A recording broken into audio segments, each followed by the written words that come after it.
नमस्कार।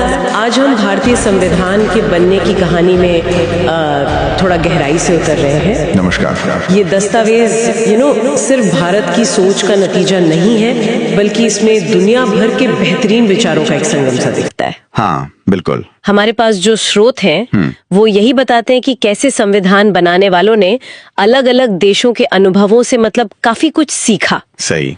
तो चलिए आज इन्हीं स्रोतों की बारीकी से पड़ताल करते हैं, देखते हैं कि वो कौन से वैश्विक विचार थे जिन्हें भारतीय परिस्थितियों के हिसाब से चुना गया और क्यों। हाँ, ये समझना दिलचस्प होगा कि चुनाव कैसे हुए। तो शुरुआत करते हैं उस व्यवस्था से जो हमारी सरकार का कह सकते हैं आधार है, मतलब संसदीय प्रणाली। जी। ये विचार हमने सुना है ब्रिटेन से लिया, पर सिर्फ यही क्यों चुना गया होगा? देखिए, इसका एक बड़ा कारण तो शायद ये था कि हम उस व्यवस्था से अंग्रेजों के समय से काफी हद तक वाकिफ थे। और दूसरा, इसमें जो कार्यपालिका है यानी सरकार, हाँ, वो विधायिका के प्रति जवाबदेह रहती है। हाँ, ये तो लोकतंत्र के लिए जरूरी है। बिल्कुल। और ब्रिटेन से ही हमने विधि का शासन, मतलब कानून का राज, जहां कोई कानून से ऊपर नहीं, और वो एकल नागरिकता वाला सिद्धांत भी अपनाया। अच्छा। और हाँ, वो लोकसभा राज्यसभा वाला सिस्टम, द्विसदनीय ढांचा, वो भी वहीं से प्रेरित है। ओके। अच्छा, और हमारे मौलिक अधिकार, जिन्हें लोकतंत्र की आत्मा ही कहा जाता है, सुना है ये अमेरिका से प्रेरित है? हाँ, बिल्कुल। अमेरिकी संविधान का जो बिल ऑफ राइट्स है, उसने मौलिक अधिकारों के लिए एक बहुत मजबूत आधार दिया। ये नागरिकों को राज्य की शक्ति से बचाता है, सही। इसके साथ ही न्यायपालिका की स्वतंत्रता, मतलब जुडिशरी इंडिपेंडेंट रहे, और न्यायिक समीक्षा यानी अदालतों की वो शक्ति जिससे वे कानूनों की संवैधानिकता जांच सकती हैं, ये भी अमेरिकी मॉडल से लिए गए बहुत महत्वपूर्ण सिद्धांत हैं। और राष्ट्रपति पर महाभियोग चलाने की प्रक्रिया, वो भी शक्तियों के संतुलन का एक अमेरिकी उदाहरण है जो हमने लिया। अच्छा। स्रोतों में मैंने देखा आयरलैंड का भी जिक्र है, खासतौर पर राज्य के नीति निर्देशक सिद्धांत यानी डीपीएसपी के लिए। ये क्या भूमिका निभाते हैं? ये तो फंडामेंटल राइट्स जैसे नहीं है शायद? नहीं, बिल्कुल नहीं। ये सिद्धांत असल में सरकार के लिए एक तरह के नैतिक दिशा निर्देश हैं, गाइडलाइंस हैं। ओके। जिनका लक्ष्य है सामाजिक और आर्थिक न्याय सुनिश्चित करना। हालांकि आप इन्हें लेकर सीधे अदालत नहीं जा सकते, ये लागू करने योग्य नहीं है कोर्ट द्वारा। अच्छा। पर देश चलाने में इन्हें मौलिक फंडामेंटल माना जाता है। और हाँ, राष्ट्रपति के चुनाव का जो तरीका है और राज्यसभा में सदस्यों को मनोनीत करने की जो प्रक्रिया है, वो भी आयरलैंड से ही ली गई है। दिलचस्प। अब भारत जैसे विविधता वाले देश में वो केंद्र और राज्यों के बीच शक्ति संतुलन वाला मुद्दा, ये तो एक बड़ी चुनौती रही होगी। हाँ, बहुत बड़ी। स्रोत बताते हैं कि इसके लिए कनाडा के मॉडल से प्रेरणा ली गई, एक मजबूत केंद्र। सही कहा आपने।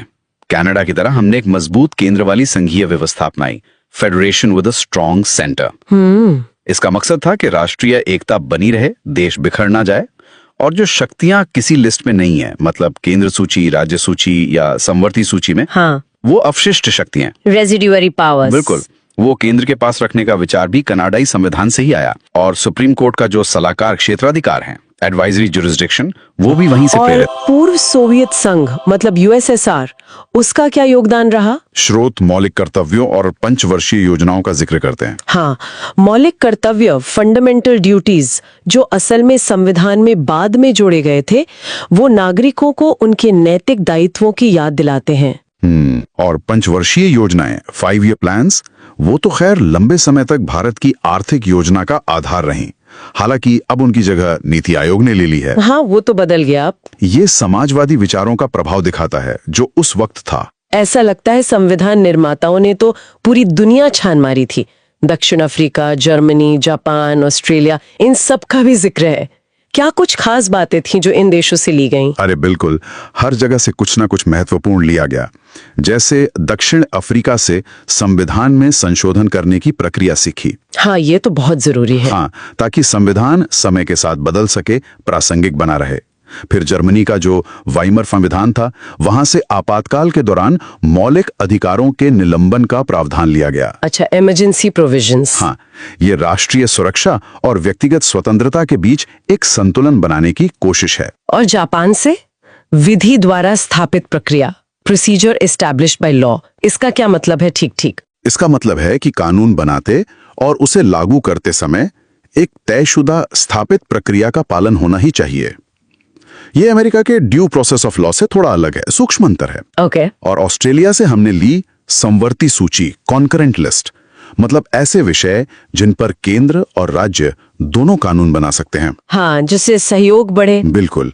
और संसद की संयुक्त बैठक, जॉइंट सिटिंग का प्रावधान भी वहीं से है, ताकि अगर लोकसभा और राज्यसभा में किसी बिल पर गतिरोध हो तो उसे सुलझाया जा सके। वाह, तो कुल मिलाकर ये सिर्फ ऐसा नहीं था कि कहीं से कुछ उठाया और रख दिया, ये नकल नहीं थी। नहीं नहीं, बिल्कुल नहीं। बल्कि दुनिया भर के अनुभवों से सीखकर भारत के लिए एक बिल्कुल अनोखा ढांचा तैयार करना था। निश्चित रूप से ये संविधान निर्माताओं की व्यावहारिकता और उनकी दूरदर्शिता को दिखाता है।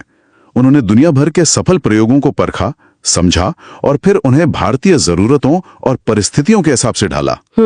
यह एक जीवंत दस्तावेज है जो इतने सारे अलग अलग स्रोतों से प्रेरित होकर भी अपनी एक बिल्कुल अलग, अपनी एक खास पहचान रखता है।